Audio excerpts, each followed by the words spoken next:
di leen nuyu di leen ziar bu baax. di sant yàlla aussi ba ñu mayee ñu teew fii ci suma turu bopp ci turu kuréel bu ñuy jiite di République des valeurs di ñoo nag tànk yi tey lu ñu seet si Ndiaga masawu ko ñaanal ko sargal ko masawu ko ndax li ko dal li ak fu mu ko mënoon dal mu doon da doon liggéey normal mbir mi fekk ko ci dañ ko war a ñëw seet si masawu ko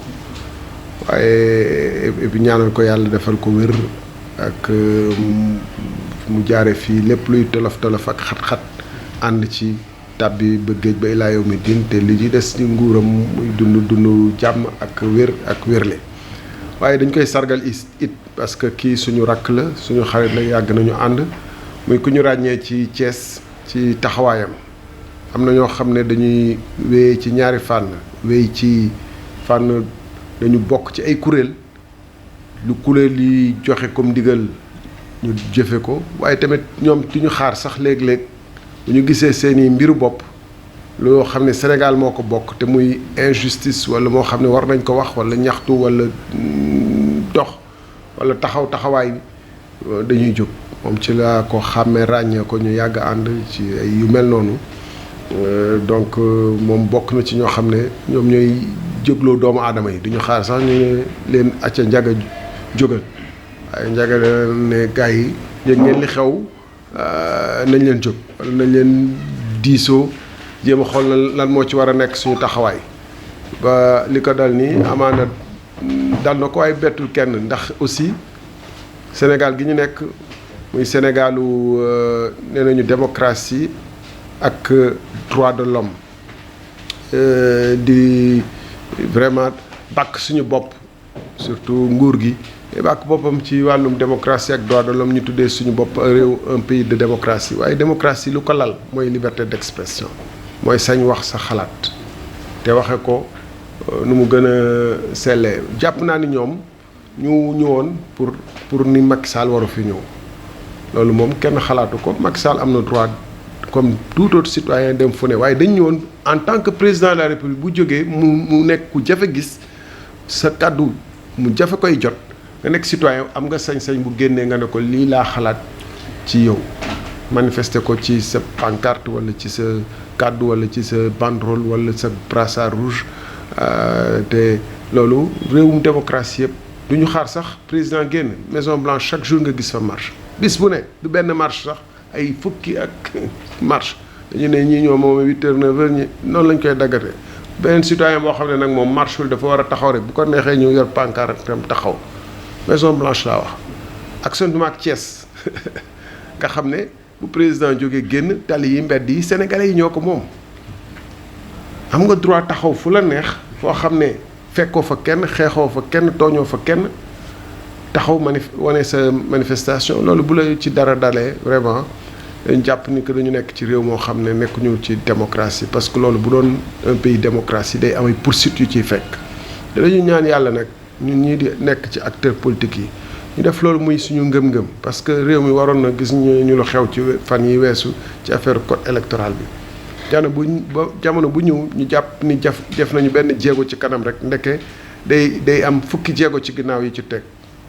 parce que waroon nañu weesu lii donc dañuy ñaan ñun ñu nekk ci langue politique bi di xeex démocratie dañ ko war a gëm di ko jëfee te ko donc li fi Macky Sall bu fi jógee muy liberté fondamentale yoo xam ne citoyen yee ko moom te bu amulee rek citoyenneté amul démocratie amul droit de l'homme amul lenn amut ñu am ko ñu motal ko sëkk bañ ko contesté ci mooy ku mu neex war nga taxaw fu la neex wane ci anam yu ànd ak njëkk ak teraanga wane sa xalaat ndax loolu mooy nit def saa yu ne am na lu mu xalaat bu ko nammee nag wone dañ ko war a may kii wane ko sax ba RTS loolu tax mooy deuxième point moom moo wax RTS ak yeneen presse yi nga xam ne ñu ngi def seen wàll ci côté boobu muy presse privée mais da nga am presse privée bi nga xam ne ay citoyens ñoo koy financé citoyen privé ñoo ko financé moomal ko seen bopp sañoon ne kii waru fa dem ndagam ñoo fa mën a dem ak sentiment ak RTS bi nga xam ne ñu ñëpp a ko bokk waaye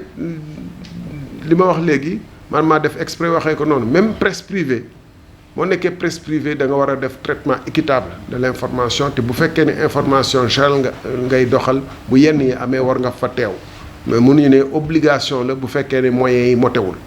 waaye boo décidé nag couvrir dikku Macky Sall war nga aussi couvrir la xew à côté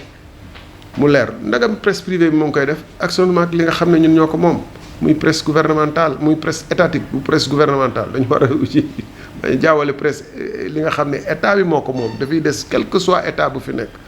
ak gouvernement bi nga xam ne gouvernement Macky Sall la wala gouvernement wu Abdoulaye Wade wala gouvernement Abdou Diouf yi fi romb am na yeneen ak yeneen yak yeneen yoo xam ne vraiment dafa war a nekk li nit ki di comme ni muy noyyee te du ko yëg te bu noyyiwul dundam taxaw nu muy nelawee te léeg-léeg bu xasee nelaw du yëg lu xew noonu la démocratie bi war a ànd ak yenn yu bëri yoo xam ne bu amulee rek démocratie amatul te loolu bokk na ci liberté de manifester liberté d'expression liberté d'association nit ñi war a bokk kuréelu ak liberté saytu sax saytu nii ñu yoree réew mi dañu war a jox ay information ci nu réew mi doxee bu doon démocratie bi mat na fii soxlawul ANSD ak yenn kuréel yi ñoom ñooy ñëw fekk la jox la information yu mat sëkk ci lépp lu dox réew mi di lépp lu réew mi di doxee donc Ndiaga ñu ngi lay jaajëfal di bég ci xam ñu xamanteeg ñu mel ni yow di nuyu mbokk yi fi nekk particulièrement Saliou Ndiaye ak sama trondo papa bi Bara ak Khalifa nag moom gis ne xalifa ci guerrier di nuyu Mamadou ak Issa mi nga xam ne fépp fu ñu ma gis ñu ngi koy gis ci son wet di nuyu mboolem ñu fi teew di jaajëfal aussi suñu àndandoo yi parce que àndandoo la ñu même bu dee ñoom faruñu fenn te noonu la war a mel waa presse bi parce que démocratie mënul am sans liberté de presse également merci beaucoup. jërëjëf maa ngi nuyu ñi teew ci jotaay bi ñëpp di dalal suma mag suma nijaay suma kilifa monsieur le ministre Thierno Alassane Sall di rafetlu bu baax tànkam yi mu yëkkati ñëw déplacé wu ba fekk ma fi ma ne ñëw seet si ma te laata loolu jël na téléphone am jël daanaka lu jege waxtu woo ma nemmeeku ma seet ma te loolu rek doyoon na mais li mu def dafay wane ne daf ñu jàppee comme ak njabootam gi mu yor yépp parce que tey su fekkonte ne peut-être ci kaw njabootam gu République des valeurs militant wu République des valeurs day déplacé wu dem seeti ko donc ñëw bi mu ñëw fii tey wane na ñun ak ñi nga xamante ni ñoom la nekkal ci République des valeurs ñun la yemale képp et donc loolu dañ ko ci sant gërëm ko ci ñaanal ko yàlla et tànk yi mu dox yal na yàlla soppi lépp def ko ay tuyaaba yal na ko yàlla defal jàmm moom ak collaborateur am yi mu àndal yépp nga xamante ni suñuy frère lañ ñu nekk ak ñoom ci terrain politique bi ba pare lépp rafet alors mën nuyu aussi suma beneen frère suma xarit di responsable mouvement Y'en a marre nekk Thiès nekk aussi coordonnateur adjoint national muy Saliou Ndiaye nuyu Bara Faye responsable PDS nuyu aussi suma frère yi nga xam ne man ak ñoom ñoo bokk dëkk fii Angle Serigne Fallou ñuy sumay xarit nga xamante ni lu ma xewle rek daanaka ñoom ñoo ciy jiitu donc ma sargal leen ñoom ñëpp nuyu leen nuyu journalistes yi man ma ne woon comme kilifa gu toll nii monsieur le ministre bu lay seet si jaadu na nga invité ñi nga xamante ni ñoom ñooy quelques presse ñu ñëw fekkee jotaay bu mel nii ndax cër ak fonkeel gi ñu ko jox moom mais aussi cofeel gi ñu am ci moom parce que nit ki su dafa am loo xamante ni bu la manqué rek daanaka deseetoo dara boo demee ba perte say valeur jàpp naa ni mën nga yow ak xob buy naaw yéen a yem waaw man boo nekkee multimilliardaire te amoo benn valeur yow ak xob buy naaw laa yemale nit ki am valeur mooy ki nga xamante ni fu ma ko gis jox ko cër jox ko respect jox ko considération et te monsieur le ministre loolu la ñu gis ci yow alors ñuy waxit ne tànk yi nga ñëw seet si ñu day yokk suñu engagement dafay yokk suñu motivation parce que jàppoon nañ ni bu président Macky Sall ñëwee ba dem ak coono yi ñu ci teg xëy na dafay tax ñu noppi wala day tax dootuñ entreprendre ci beneen action alors que c'est totalement le contraire tey la ñu gën a motiver wu tey la ñu gën a am détermination tey la ñu gën a pare pour jàkkaarloo ak régime bi et te foofu la ñu jëm balaa yàgg parce que cité nga ko tout à l'heure mooy loi yi nga xamante ni dañ ko jël modifié pour ay nit en tout cas jàpp naa ni président Macky Sall moom sawarul ci am ay adversaire yéen ñii ñëpp jàpp naa ni ku ci ne war nga waajal sa bopp parce que li mu def jëme ko ci Karim Wade def ko jëmale ko ci Khalifa Sall doon ko tànte ci Ousmane Sonko jàpp leen ne yéen ñi nga xamante ne ay chef de parti ngeen kenn ku ci nekk sa bis mi ngi ñëw parce que li muy def amu ci xàjj ak seen képp ku jóg ngir bëgg a xëpp cereem suuf c'est-à-dire ngir fexe ba 3e mandat bi muy leem-leemal nga jéem ci xaw a mel ni d'accordoo ci ak moom yat bi jàpp na ni dina la ko dóor et moo tax képp kuy leader de parti na nga waajal sa bopp képp koo xamante ni da ngay bañ na nga waajal sa bopp moo tax may sargal jeunes yi nga xamante ni ñoom ñëpp muy M2D muy ndaw yi Thiès yi nga xamante ni tey bi muy ñëw génn nañ au moins wane ne am na ñu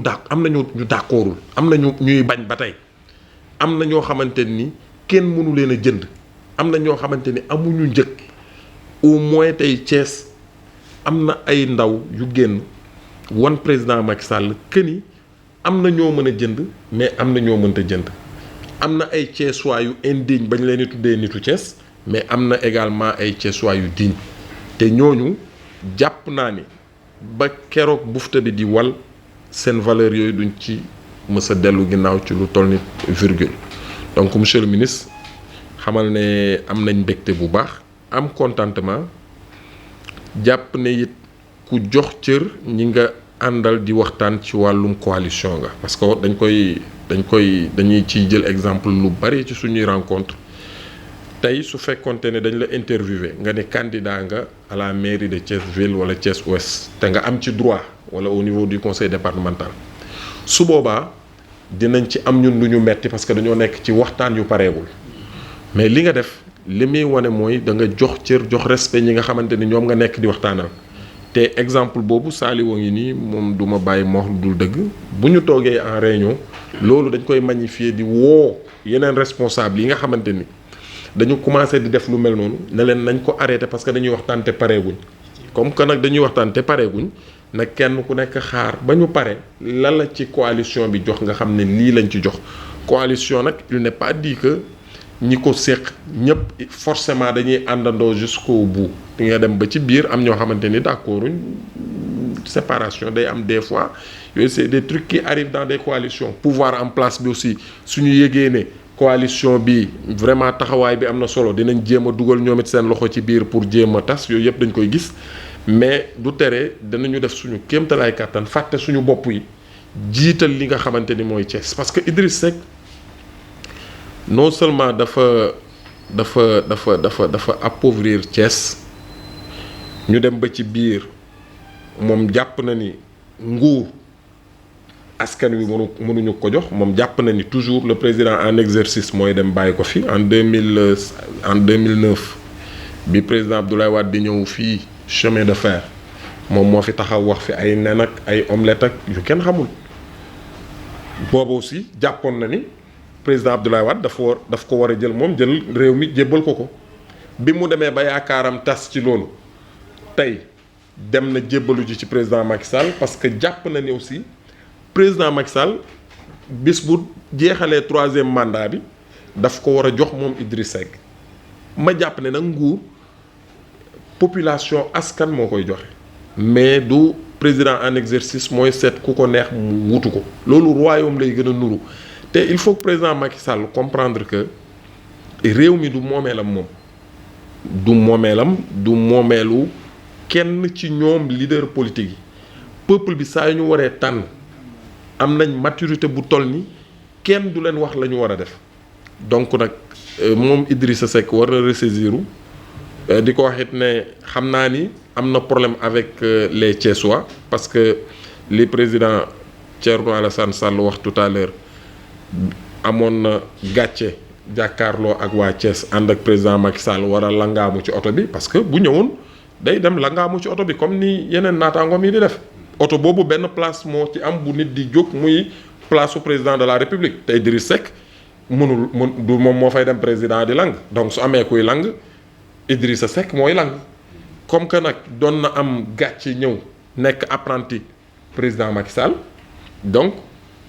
nu muy jàkkaarloo ak waa Thiès effectivement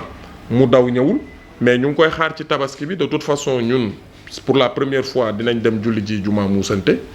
daje fa ak moom parce que am na ay question interpellation yoo xamante ni il faut que mu indil ñu ci ay leeral te soxlawuñu daje ak moom ci place privée pour place publique lañ ko bëgg a laaj maa ngi sant yàlla bu baax maanaam mën naa ni ak ñaan yi ministre bi ñaan tout à l'heure xam nga nee naa ko góor gi imam bu mag la woon ci dëkk bi doon vraiment doon ñaan yàlla na yàlla yeesal yërmande ci moom yàlla na yàlla taas ñu ci barkeem donc maa ngi sant yàlla bu baax di wax waa Thiès que ni suba si le président devait revenir à Thiès taxawaay bi ñu amoon moom la ñuy amaat wala bu ko raw parce que nag résistance rek moo ñuy permettre ñu libéré wu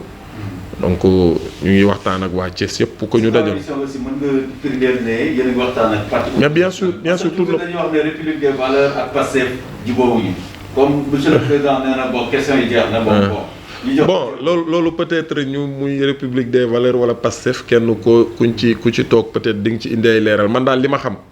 mooy fi ñu toog di waxtaan. République des valeurs mi ngi fa toog. Pastef mi ngi fa toog te musuma dégg kenn ci ñaari entité yi ku yëkkati benn kàddu jëmale ko ci beneen entité bi muy kàddu bu ñaaw musuma ko gis. fii ci Thiès musuma ko gis. et je pense que Saliou est là il est témoin musuma dégg benn responsable bu République des valeurs yëkkati benn kàddu bu ñaaw wax ko ci Pastef musuma gis Pastef également yëkkati benn kàddu wax ko ci République des valeurs. bon léegi nag man xëy na bu dee problème am na peut-être kon ñun yëguñu ko wala bu amee it ñu ngi ñaan kon yàlla na ko yàlla saafara en tout cas dinañu def suñu kéemtalaay kàttan pour mobiliser toute l'opposition thiessoise parce que ñun xam nañ ni pour jëlee fi li fi nekk dajaloo rek moo ko man 2014 Idrissa Seck majorité des Thiessois voté luñ ko li ko votel matul sax 40% des voix mais puisque raw gàddu la benn voix soo ko ëppalee da ngay jël mbir donc comme que ñun nous sommes conscients de cela donc nous avons aujourd'hui le devoir et l'obligation de s'unir n'est-ce pas pour remporter ces élections